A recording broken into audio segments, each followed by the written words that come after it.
Hi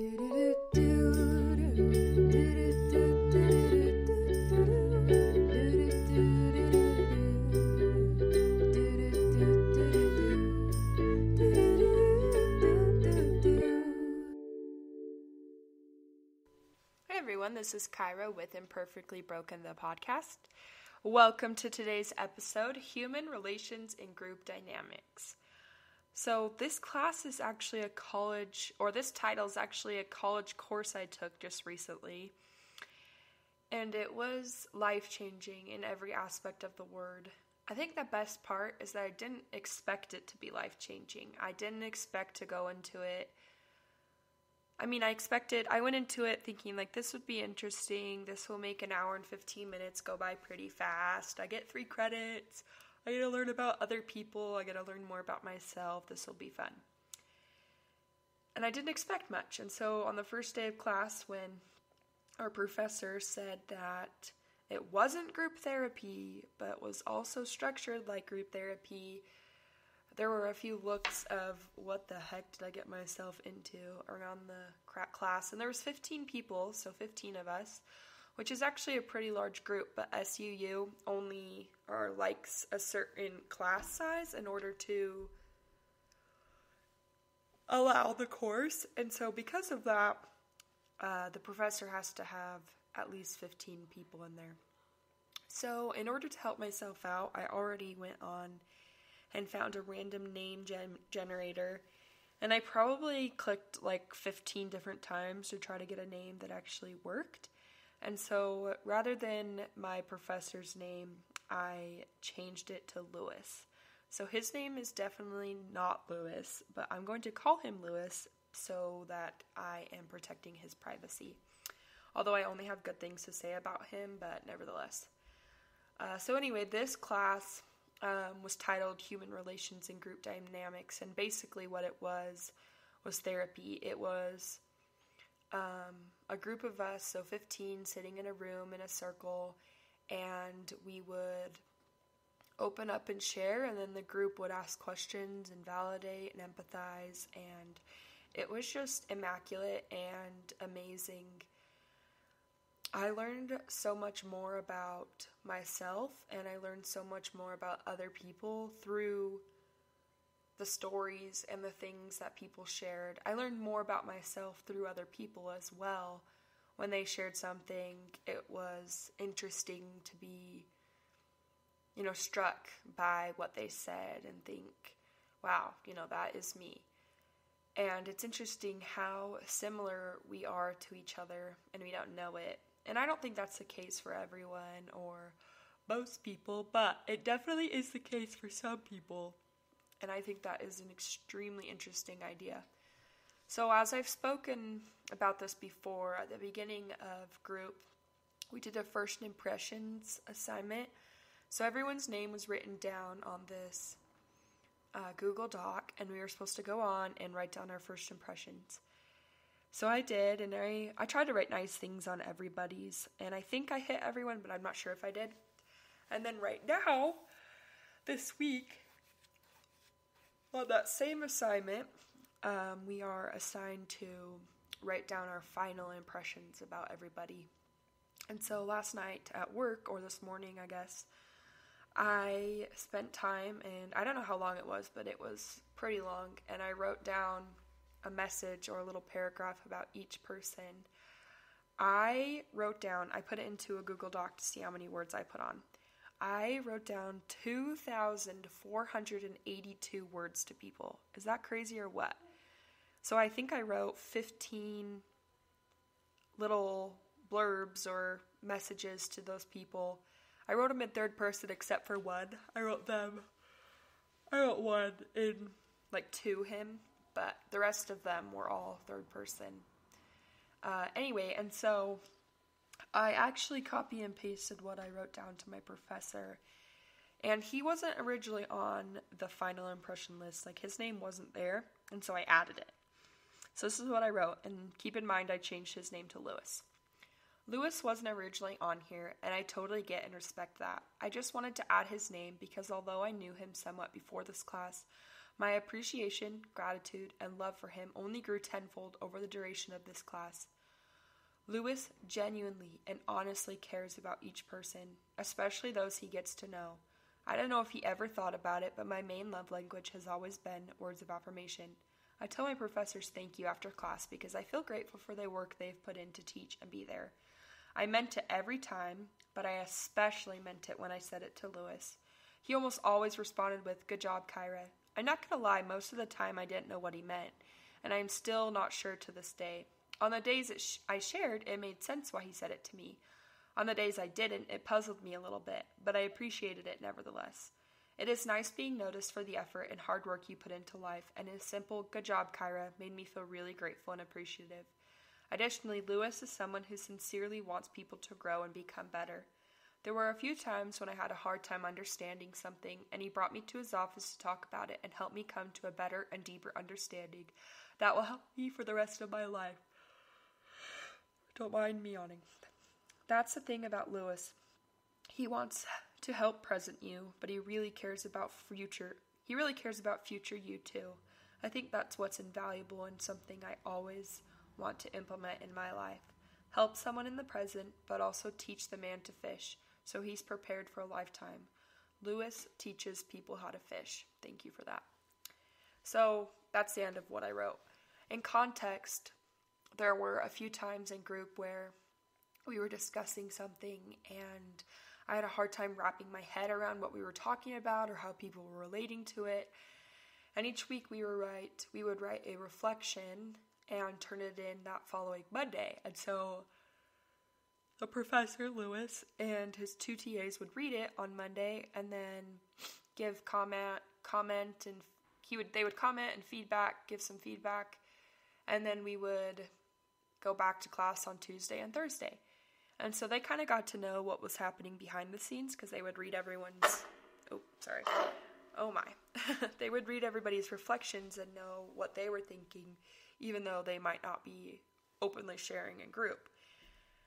So anyway, I was talking one day about how the topic of religion was a pretty frustrating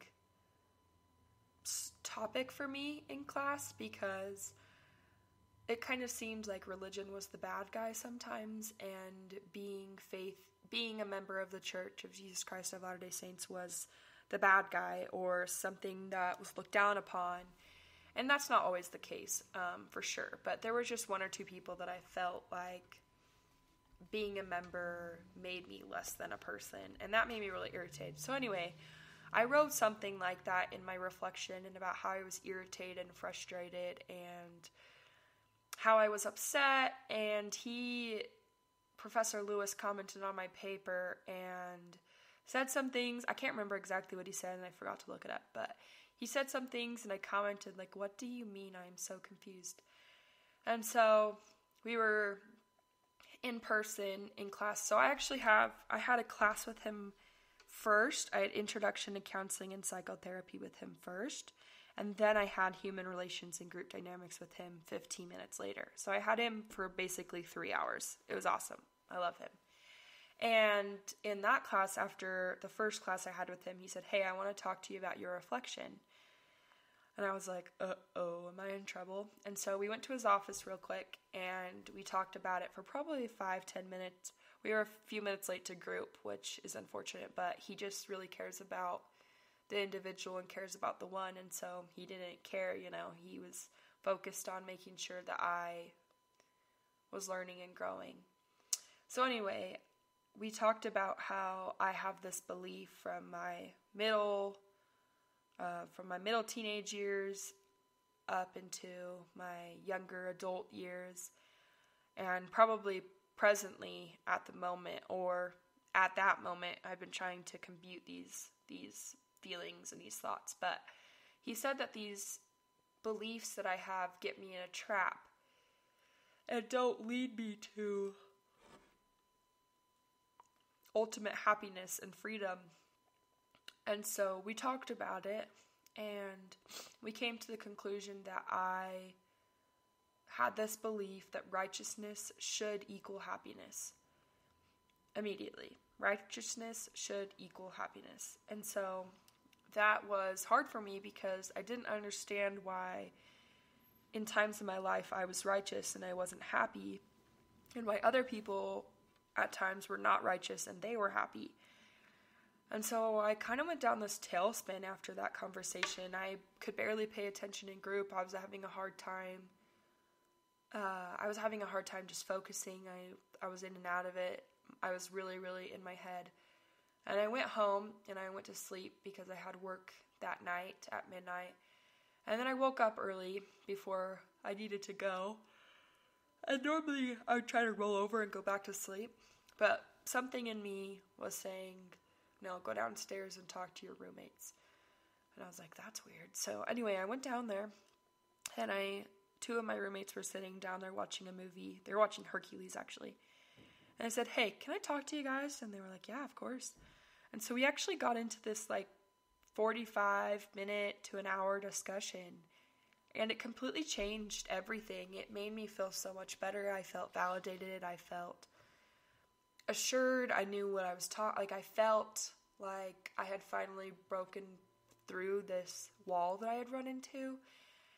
And I came to the conclusion that righteousness does not equal immediate happiness. My roommate said that it doesn't mean that righteousness doesn't equal happiness, but righteousness doesn't equal right now happiness. It is later happiness.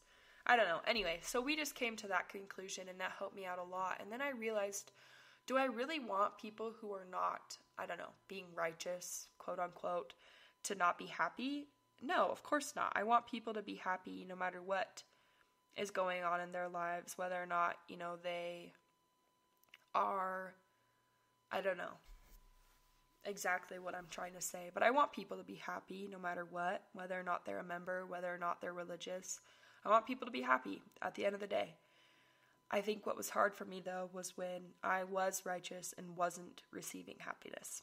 But anyway, so we came to that conclusion that righteousness will equal happiness, and it does equal happiness, and for those who search for it, it can bring a deeper meaning and purpose in our lives. And I think that was game changer for me. And then also my other roommate said, Kyra, I think right now it's just important to remember that this is also just Satan trying to get at you, because I was so stressed and I was losing it. And that gave me a lot of comfort too, to think that it wasn't just me. I wasn't just going down this spiral that, I was being influenced. And it was just easier to be like, no, I'm in charge. I'm no longer going to be going down this spiral. I want to be strong and brave. And so after she said that, it was so much easier to be like, okay, yeah, deal. So anyway, the reason I told you that whole story is because Professor Lewis taught me how to fish. Rather than letting me continue to have that core belief that wasn't true and was getting me in traps all the time and essentially hurting me every time we talked about religion in class because I would get irritated all over again, he taught me how to fish. He taught me how to let go of that and focus on the other things that matter. And I think that's just invaluable. When you help someone for them in the future, when you help them know who they are and help them figure out how to have a better life past knowing you, and you've been a successful friend, you've been a successful influence and person. And once again, I think that's vital and invaluable. So anyway, I told him thank you for teaching me how to fish, because he did that. And I think I'll forever remember all the things that he taught me, and especially how to combat those core beliefs that aren't true and get you stuck in traps. Well, I didn't expect to go on that far of a tangent, but I totally did, and that's okay. But back to human relations and group dynamics. I mean, I could probably create 20 episodes on this, because there was just so many magnificent things that I learned. But our very last day of typical class, because the very last week of school, we read our final reflections to people. We read them to the class, And so, anyway, that was the last week of school. But before that, the last day of official group was on December 1st. And the topic of suicide came up. And it made me introspect for hours and hours and hours after class. And we were talking about, we don't even know how much we are loved. That the time that we struggle is such a fleeting time, and that it doesn't last forever. And when you are in those depths of sadness and darkness and despair, it's hard to see that. In fact, it's almost impossible to see that things will change, but they do. And sometimes it's even invalidating to hear that they will, because they feel like they won't. But anyway, we were talking about how much people love us, that we don't even know how much we are loved. And that if you were to end your life, you're taking opportunities away from others that you've never met to love you and be loved by you. If you imagine yourself 2 years from now, how many people are you going to meet that are going to be your best friends, that are going to be your bosom friends, that maybe even a significant partner or, a husband or wife? How many people are going to be completely changed by your influence for the better? And if you were to end it right now, they would miss out on that. They wouldn't necessarily know they missed out on that, but they might have something missing in their lives or not feel satisfied. I know with all my heart that each individual person has something to add. And so if we take that away and you leave this life, then you can no longer add that influence and your uniqueness to the world. So anyway, we were talking about your future family missing out, your future partner, and how suicide is just not the answer. And it was interesting to me because not all of us, but a lot of us had a connection somehow to that topic. Whether a family member had struggled with it, whether a friend, struggled with it, or even, was successful in ending their life, or whether they felt that way themselves. Most of us had a connection to it, and it was very interesting to see that and see how often we don't know what's going on in people's lives. And I feel like that's become cliche because a lot of people say it, but it is so true. It is so beyond true. It's not even describable of how true it is. And so anyway, we were just talking about that and about how each person in the group has made a contribution to the class. And without them, if they had succeeded however many years ago, then we never would have been able to make those relationships and those friendships and heard what they had to say and grown from that. And so I guess my message to you today is that you are invaluable and you have something to add that no one else can. I forgot at the beginning of the episode to put a disclaimer, so I apologize for that. I will be writing it in the caption, so hopefully people will see that. But anyway, moving on from that, we talked about on the very last day, this day, December 1st, that this class is the only other undergrad, This class is not at any other undergrad university that my professor knows of. None. As in SUU is the only university that has an undergrad course like this class. He said graduate programs have a lot of this class in psychology, but that this was the only undergrad class ever in all of the universities that has this course, and I think that's absolutely incredible. It was just amazing and life-changing, and I think it's so cool and so magical and miraculous that 15 people are affected in different ways, in the ways that they need, each semester. So at the end of the day, that's at least 30 people that are affected each year by this course. And it's immaculate and amazing and wonderful. The quote of the day today is, "When you shut down vulnerability, you shut down opportunity," by Brene Brown. And I love this quote. I think it is so true with group.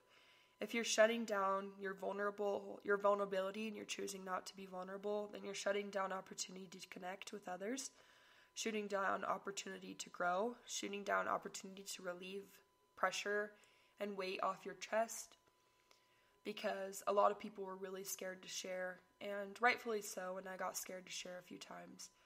But I don't think there was any time, any moment, maybe once, I don't know, that someone regretted sharing. Afterwards, they were like, I feel better, actually.